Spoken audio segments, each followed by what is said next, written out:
Louvado seja nosso Senhor Jesus Cristo.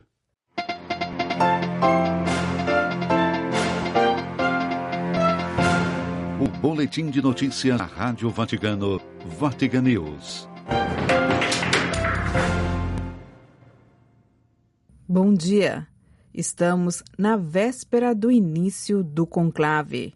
Os cardeais se reúnem na manhã desta terça-feira para a 12ª Congregação Geral, a última, antes de eleger o novo Papa.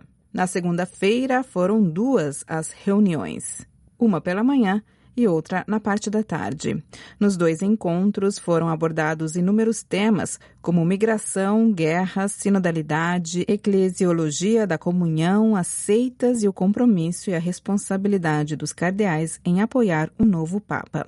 Também falaram sobre o papel das mulheres, da Caritas, do direito canônico e o papel do Estado da Cidade do Vaticano. Na parte da tarde, na Capela Paulina, foi realizado o juramento de posse dos funcionários e assistentes do conclave, seja eclesiásticos, seja leigos, e um número aproximado de 100.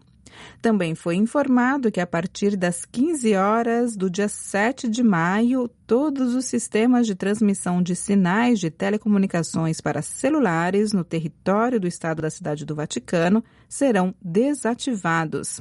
O sinal será restabelecido após o anúncio da eleição do Sumo Pontífice. Enquanto isso, os trabalhos de preparação da Capela Sistina e das acomodações nas 2 casas Santa Marta estão praticamente concluídos e os cardeais poderão realizar o check-in a partir da manhã desta terça-feira. Todos os 133 cardeais eleitores já estão em Roma.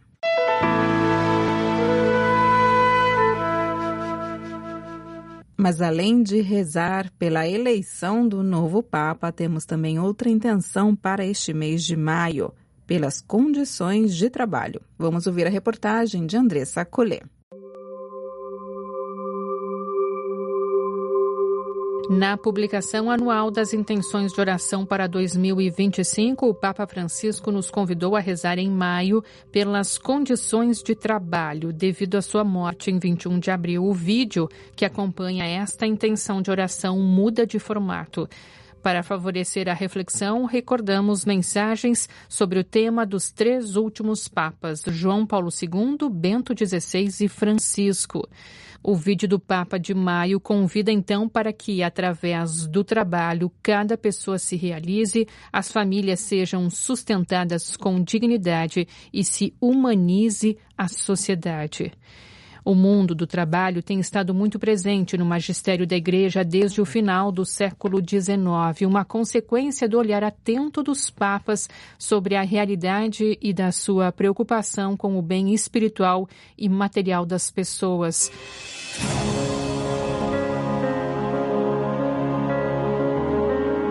Durante una audiencia general del año 2022, el Papa Francisco dijo: "Los evangelistas Mateo y Marcos definen a José como carpintero."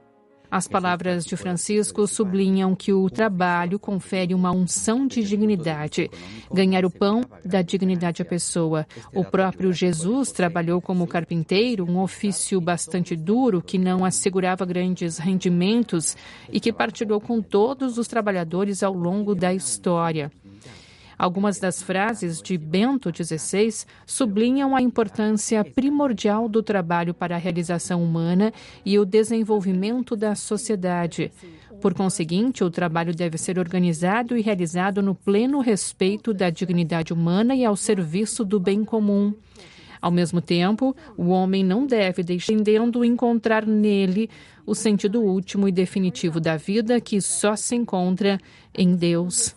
Por fim, as palavras de São João Paulo II exortam a enfrentar os desequilíbrios econômicos e sociais e as situações de injustiça que existem no mundo do trabalho, colocando em primeiro lugar a dignidade do homem e da mulher que trabalha, a sua liberdade, responsabilidade e participação.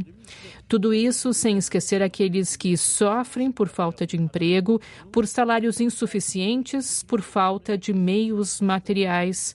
São precisamente estes desequilíbrios e situações de injustiça que tornam necessário rezar para que o centro do trabalho e da vida econômica e social seja o ser humano e não o lucro.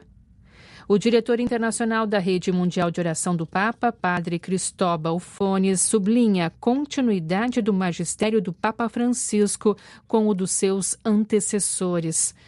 O Papa Francisco nos diz que o trabalho é sagrado, é o meio que temos para construir uma sociedade mais humana. Se queremos uma sociedade mais justa, temos de promover um emprego digno, estável, realizado em ambientes saudáveis e com medidas de segurança adequadas, o que implica o respeito pelos direitos fundamentais e a proteção social, bem como um salário que permita às famílias manter uma boa qualidade de vida. Isso será possível se recuperarmos o verdadeiro valor do trabalho, se abandonarmos a lógica do lucro a qualquer custo e colocarmos ao centro as pessoas, especialmente aquelas que hoje não conseguem viver de forma humanamente digna. Finalmente, no contexto do Ano Santo de 2025, o vídeo do Papa adquire uma relevância especial porque nos dá a conhecer as intenções de oração pontifícia. Para obter a graça da indulgência jubilar, é necessário rezar por essas intenções. Preghiamo perché attraverso il lavoro ogni persona si realizzi. Le famiglie si mantengano con dignità e la società possa divenire più umana.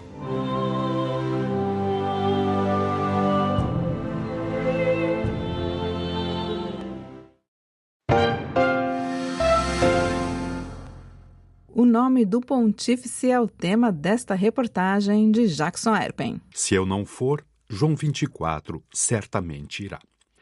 Com essas palavras, o Papa Francisco respondeu, em 4 de setembro de 2023, na coletiva de imprensa, durante o voo de volta da Mongólia, a pergunta de um jornalista sobre a possibilidade de uma viagem apostólica ao Vietnã.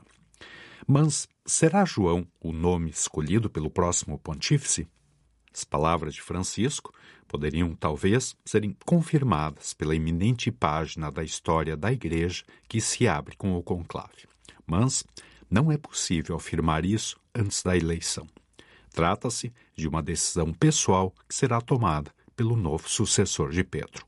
A eleição do Papa tem seu caminho principal no conclave. 2 perguntas, após uma votação válida, precedem a vestimenta do novo bispo de Roma pela primeira vez com as vestes papais. Você aceita sua eleição canônica como sumo pontífice? Como quer ser chamado? Se a eleição for aceita, a multidão de fiéis ouvirá então o protodiácono pronunciar essas palavras em latim que ressoarão por todo o mundo. Annuncio vobis gaudium magnum, habemus papam, eminentissimum ac reverendissimum dominum, nomen imposuit. Essas palavras normalmente são pronunciadas da sacada central da Basílica de São Pedro. O nome do novo Papa continua sendo a primeira palavra gravada na mente, não apenas dos cristãos. Na fórmula do anúncio, conhecido pela expressão habemus papam, a pronúncia da palavra nomen, um dos elementos essenciais que distingue a identidade de uma pessoa, é um momento crucial que antecede um nascimento, a escolha de uma nova identidade. É o momento em que a multidão, chamada para São Pedro pela fumaça branca, está prestes a conhecer o nome escolhido pelo novo Papa. O nome pontifício é pronunciado tradicionalmente em um dos 2 casos da gramática latina, genitivo ou acusativo, mas no passado também no nominativo, e é eventualmente seguido por um adjetivo número ordinal. Se, por exemplo, o novo Papa optar por se chamar Franciscus como seu antecessor, nesse caso, o nome do 267º pontífice será o de Papa Francisco II. A tradição de mudar o nome após a eleição para o trono pontifício tornou-se um costume ao longo dos séculos. Está ligada às origens da história da Igreja.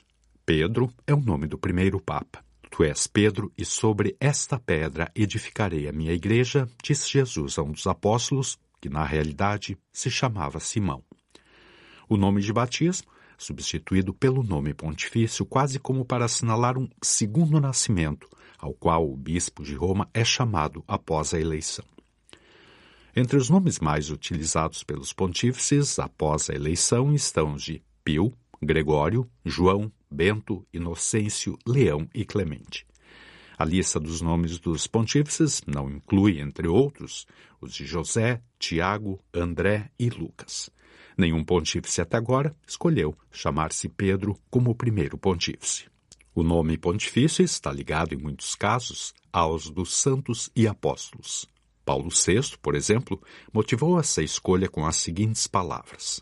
Paulo, disse o Papa Montini, durante sua homilia em 30 de junho de 1963, é o apóstolo que amou a Cristo supremamente, que desejou e se esforçou supremamente para levar o Evangelho de Cristo a todos os homens, que ofereceu sua vida por amor a Cristo. O pontificado é uma cadeia, uma sucessão de nomes. Quis chamar-me Bento XVI, disse o Papa Josef Ratzinger na audiência geral de 27 de abril de 2005, para me relacionar idealmente com o venerado pontífice Bento XV, que guiou a Igreja num período atormentado devido ao primeiro conflito mundial. O nome Bento recorda também a extraordinária figura do grande patriarca do monaquismo ocidental, São Bento de Núrcia. Já o Papa Bergoglio escolheu um nome nunca usado por um dos seus predecessores. No encontro com os representantes dos meios de comunicação, em 16 de março de 2013, o Papa Francisco explicou sua própria escolha com essas palavras. E così è venuto il nome nel mio cuore, Francesco d'Assisi. E per me l'uomo della povertà, l'uomo della pace, l'uomo che ama e custodisce il creato. Surgiu o nome no meu coração, Francisco de Assis. Para mim, é o homem da pobreza, o homem da paz, o homem que ama e preserva a criação. A escolha do nome também está ligada a motivações emocionais. Chamar-me-ei João. Esse nome, explicou João XXIII no discurso de 28 de outubro de 1958, com o qual aceitou o mandato petrino, nos é doce porque é o nome do nosso Pai, nos é suave porque é o título da humilde paróquia em que fomos batizados. É o nome solene de inúmeras catedrais espalhadas pelo mundo e, antes de mais nada, da Santíssima Basílica de Latrão. O nome também está ligado a algumas escolhas inusitadas. Nos 2000 anos de história da Igreja, foi o Papa João Paulo I quem escolheu pela primeira vez um duplo nome. Chamar-me-ei João Paulo. Eu não tenho nem a sabedoria de coração do Papa João, nem a preparação e a cultura do Papa Paulo, explicou no Ângelus de 27 de agosto de 1979. Estou, porém, no lugar deles e devo procurar servir a Igreja. Alguns pontífices escolheram o nome do seu antecessor. João Paulo II, por exemplo, herdou o do Papa Luciani. O novo Papa, explicou Wojtyła na audiência geral de 22 de agosto de 1979, escolheu dois nomes, João e Paulo. Recordo-me bem daquele momento quando na Capela Sistina ele expressou sua vontade. Quero usar os nomes de João e de Paulo. Essa decisão tinha uma eloquência convincente. Pessoalmente, pareceu-me decisão carismática. O pontífice, como recordado na Constituição Dogmática sobre a Igreja, Lumen Gentium, é o princípio e fundamento perpétuo e visível da unidade dos bispos e da multidão dos fiéis. Mesmo pelo nome do Papa, pode-se ler e perceber a universalidade da Igreja espalhada por toda a terra e unida ao sucessor de Pedro. O nome do novo pontífice, unido ao seu magistério, será uma bússola que guiará o caminho do povo de Deus nesse momento complexo da história. Dos estúdios da Rádio Vaticano, Vatican News, Bianca Fracalvieri.